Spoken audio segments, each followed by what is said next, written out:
महाराष्ट्र। उत्तराखंड में 8 और 9 दिसंबर को होने जा रहे ग्लोबल इन्वेस्टर समिट का प्रधानमंत्री नरेंद्र मोदी उद्घाटन करेंगे। राज्य सरकार लंबे समय से इस समिट के लिए पूरे जोरों शोरों से तैयारियों में जुटी हुई है। इसी के तहत सीएम धामी ने कार्यक्रम स्थल FRI देहरादून पहुंचकर तैयारियों का जायजा लिया। इस दौरान उन्होंने अधिकारियों को जल्द से जल्द कार्य को पूरा करने के निर्देश भी दिए। वहीं सीएम ने कहा कि सभी तैयारियां पूरी हैं। अब तक 2.5 लाख करोड़ से ज्यादा के निवेश का करार हो चुका है।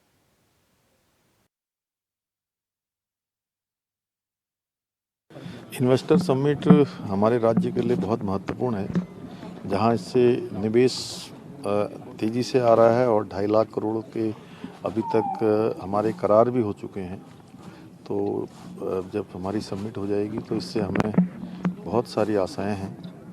उसको लेकर हम लोग बहुत दिनों से तैयारी कर रहे थे, सारे लोग लगे हुए हैं। ग्राउंडिंग भी हमारी हो चुकी है, उसकी प्रक्रिया भी आगे बढ़ रही है।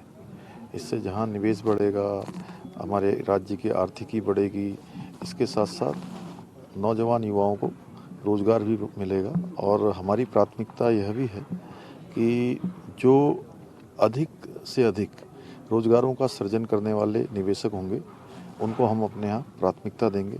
आदरणीय प्रधानमंत्री जी का हमें इसमें पूरा मार्गदर्शन है और उन्होंने ही जो वाइब्रेंट गुजरात जब शुरू किया था, उसी से प्रेरणा लेकर हम लोग इस काम को कर रहे हैं। Destination Uttarakhand. Sir, Silchar tunnel operation के बाद एक बड़ी अचीवमेंट के बाद आप प्रधानमंत्री से मिले थे, क्या कुछ बातचीत हुई? प्रधानमंत्री जी को मैंने चूँकि पूरे ऑपरेशन के दौरान जिस प्रकार से उनका हमको मार्गदर्शन, सहयोग और सभी प्रकार की टेक्नोलॉजी और सभी विभागों का समन्वय, केंद्र सरकार के सभी एजेंसियां और दूर दूर से मशीनें जो हमको उपलब्ध हुई, उनका लगातार हमको मार्गदर्शन मिला। मैंने उनका धन्यवाद किया और साथ में destination Uttarakhand investor global summit में उनको आमंत्रित किया। इसके अतिरिक्त जो हमारे बहुत सारे यहाँ के प्रोजेक्ट हैं, जिसमें नैनीसैनी हवाई अड्डे का जल्दी से जल्दी वहाँ हवाई सेवा शुरू करना, देहरादून पंतनगर का एयरपोर्ट को अंतर्राष्ट्रीय स्तर का एयरपोर्ट बनाना, चिन्यालीसौड़ को सेना को देना, चिन्यालीसौड़ हवाई पट्टी को, जो हमारे यहाँ की विद्युत परियोजनाएं जिन पर कोई ऑब्जेक्शन नहीं है, उन परियोजनाओं को हमको अनुमति देना, देहरादून में सौंग डैम जल्दी से जल्दी स्वीकृत करने के लिए उसकी धनराशि आवंटित करने के लिए मैंने अनुरोध किया है। साथ में जो मानसखंड मंदिर माला परियोजना है, उसका मास्टर प्लान, जिस पर माननीय प्रधानमंत्री जी ने गुंजी के मास्टर प्लान की बात की है, गढ़वाल कुमाऊं कनेक्टिविटी के लिए उन्होंने कहा है, उन सभी पर मैंने अनुरोध किया है कि जल्दी से जल्दी हमको जो है इस प्लान की भी स्वीकृति दें। भारत सरकार के स्तर पर कुछ रोडों का चौड़ीकरण होना है, उनको राष्ट्रीय राजमार्ग के रूप में उनका नामांकित होना है, उनका परिवर्तन होना है। उन सभी पर मैंने उनसे अनुरोध किया है। इसके अतिरिक्त राज्य की जो विकास की योजनाएं केंद्र से चल रही हैं और जोशीमठ में जो अभी धनावंटन हुआ है, उसके लिए भी मैंने उनका धन्यवाद। और हमारे संवाददाता अरुण सैनी इसी खबर पर हमारे साथ लाइव जुड़ चुके हैं। अरुण, 8 और 9 दिसंबर ये महत्वपूर्ण तारीख है इस प्रदेश के लिए। ग्लोबल इन्वेस्टर समिट यहाँ पर होने जा रहा है। तैयारियों की पहले अगर बात की जाए तो किस तरीके की तैयारियां देखने को मिल रही है, क्योंकि मुख्यमंत्री ने तैयारियों का जायजा भी लिया था? 9 दिसंबर को ग्लोबल इन्वेस्टर समिट होने जा रहा है, जिसका आयोजन FRI में होगा। तो इसको लेकर जो है लगातार तैयारियां जोरों शोरों से चल रही है। जिस बात करें, सड़कों की मरम्मत चल रही है, लाइट शहर में जगह जगह लगाई जा रही है और दीवारों को जो है रंग रोगन का कार्य चल रहा है। अब बात करें तो करीब इसके लिए जो है 150 करोड़ का बजट रखा गया था और 150 करोड़ की धनराशि के साथ ही जो है ग्लोबल इन्वेस्टर समिट की तैयारी चल रही है, जिसमें कि करीब 78 करोड़ की जो धनराशि है वो दीवारों का रंग रोगन हो गया, सौंदर्यकरण को लेकर रखी गई थी, और जिसमें कि 34 करोड़ के लगभग की जो है धनराशि वो सड़कों की मरम्मत के लिए रखी गई। इसके बाद जो है करीब 18 करोड़ की जो धनराशि है वो लाइट्स के लिए रखी गई। तो इस सभी को लेकर जो है लगातार कार्य चल रहा है। दीवारों के रंग रोगन का कार्य चल रहा है, सड़कों की मरम्मत लगातार हो रही है, डिवाइडर बनाए जा रहे हैं। तो यानी जो तैयारी है पूरी ग्लोबल इन्वेस्टर समिट को लेकर वो लगातार पूरी चल रही है, और जिसको लेकर सीएम पुष्कर सिंह धामी ने जो है कल फॉरेस्ट रिसर्च इंस्टीट्यूट का निरीक्षण भी किया और वहाँ पर तैयारियों का जायजा भी लिया और साथ ही साथ जो है अधिकारियों को निर्देश भी दिए कि जल्द से जल्द जो है ग्लोबल इन्वेस्टर समिट से पहले ये कार्य पूरा हो। अब बात करेंगे निवेश को लेकर। जिस तरीके से लगातार मुख्यमंत्री पुष्कर सिंह धामी ने देश विदेश में देश के कई राज्यों में भी दौरे किए, विदेशों में भी कई दौरे किए और रोड शो भी वहाँ पर किए और निवेश के लिए जो है MOU भी साइन हुए। तो इसको ले करीब इस बार जो है करीब 2.5 लाख करोड़ के निवेश को MOU साइन हो चुके हैं।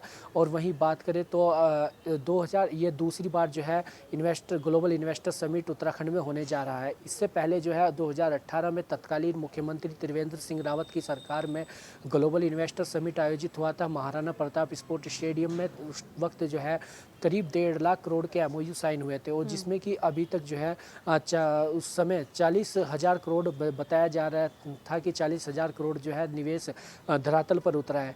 तो इस बार जो 2.5 लाख करोड़ का जो निवेश उत्तराखंड में MOU साइन हुए हैं, 2.5 लाख करोड़ के निवेश की जो है बात की जा रही है।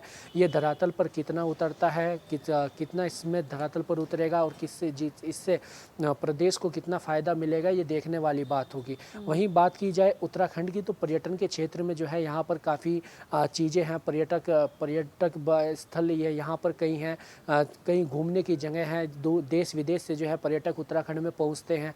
तो ऐसे में पर्यटन के क्षेत्र को लेकर काफ़ी जो है निवेश इस बार जो है MOU साइन हुए हैं।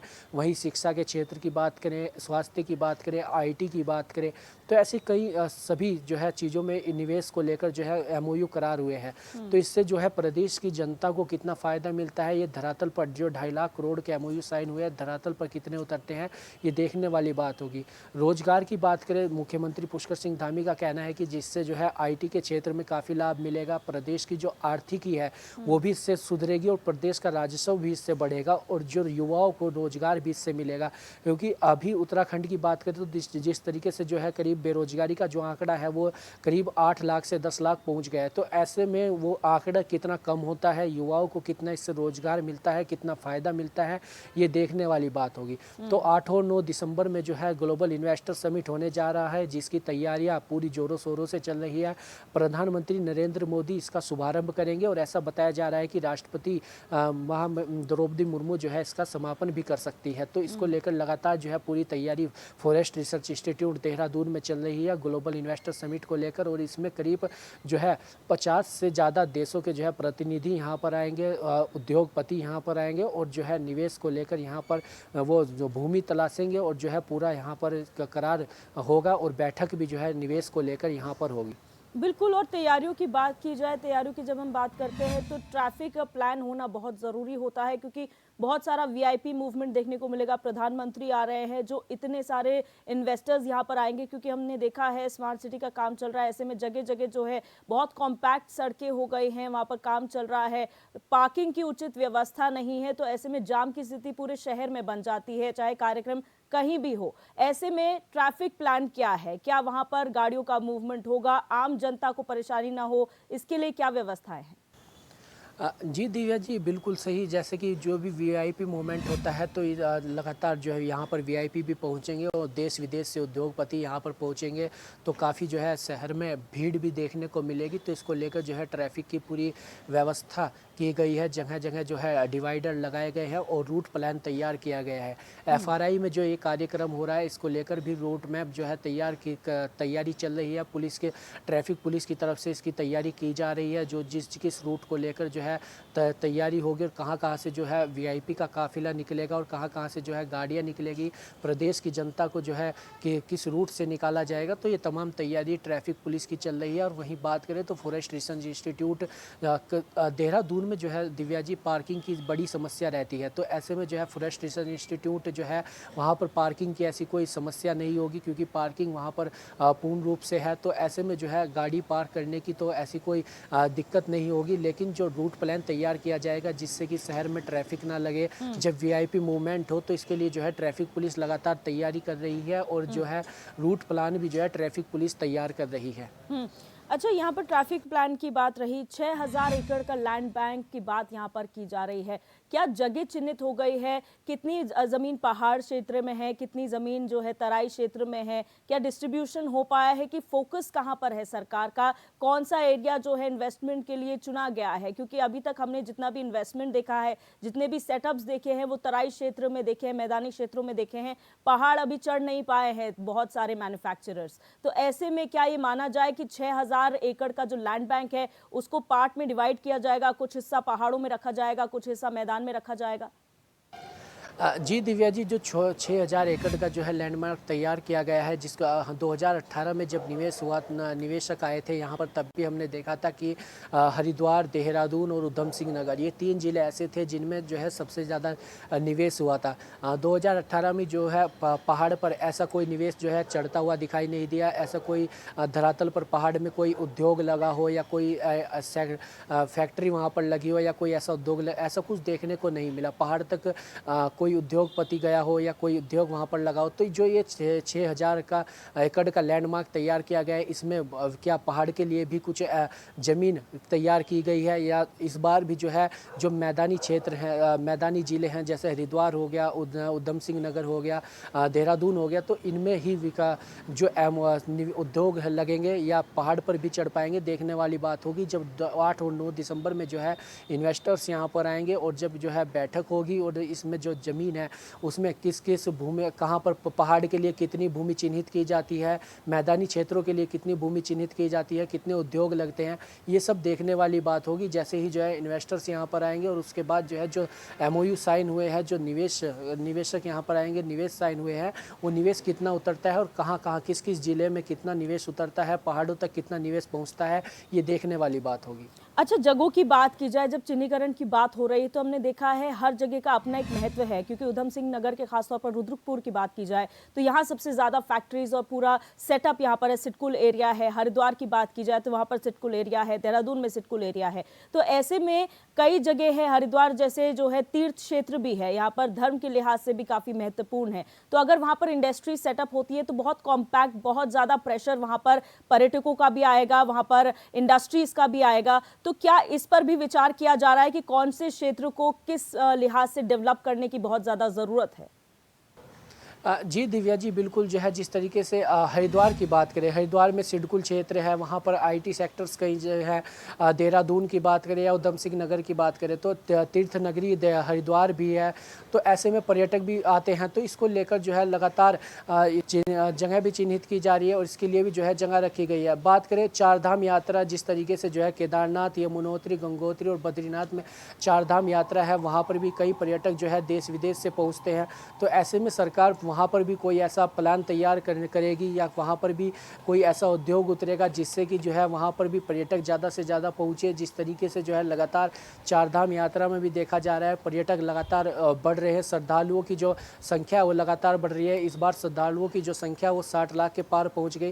तो इसके लिए जो है पर्यटन के दृष्टि से देखा जाए तो काफ़ी जो है यहाँ पर राजस्व उत्तराखंड को मिल सकता है, क्योंकि पर्यटन के क्षेत्र में काफ़ी पर्यटन, जिस केदारनाथ, बद्रीनाथ और हरिद्वार, कई ऐसे पर्यटन क्षेत्र यहाँ पर हैं, तो इससे काफ़ी जो है फ़ायदा मिलेगा। तो इसके लिए भी जो है तैयारी की जा रही है, किस किस क्षेत्र में जो है कितना उद्योग उतरे और निवेश कितना उतरे। और पर्यटन की दृष्टि से भी देखें तो पर्यटन की दृष्टि से सरकार किस तरीके से कार्य करती है, जिस तरीके से रोप वे हो गया, ऐसी ऐसी चीज़ें जो लाई जाती हैं, तो उससे कितना लाभ मिलेगा ये भी देखने वाली बात होगी।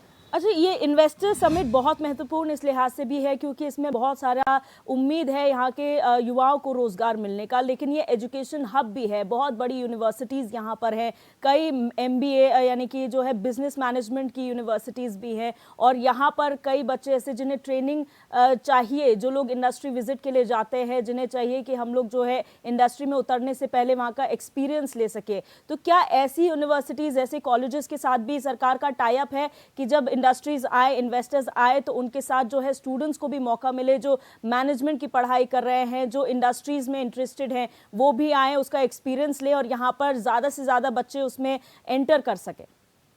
जी दिव्या जी, बिल्कुल शिक्षा देहरादून जो है एजुकेशन हब माना जाता है। यहाँ पर कई कॉलेजेस हैं और देश विदेश से जो है बच्चे यहाँ पर पढ़ने के लिए आते हैं। तो ऐसे में शिक्षा के क्षेत्र की बात करें तो सरकार का इस पर भी काफ़ी ज़्यादा फोकस है। बात करें कुछ कॉलेज ऐसे हैं जैसे कि अभी देखा गया कई जो स्कूल विद्यार्थी हैं, जो सरकारी स्कूल के जो छात्र हैं, उन्हें विदेशों से शिक्षक भी बुलाए गए थे जो कि उन्हें प्रशिक्षण देने के लिए आए थे और उनके प्रशिक्षण भी दिया जा रहा था। तो ऐसे में जो है विदेशों में जाकर किस तरीके से स्टूडेंट्स उत्तराखंड के कार्य कर सके, वहाँ पर किस तरीके से इंडस्ट्री आईटी क्षेत्र में कार्य कर सके, इसके लिए भी जो है विशेष फोकस किया जा रहा है।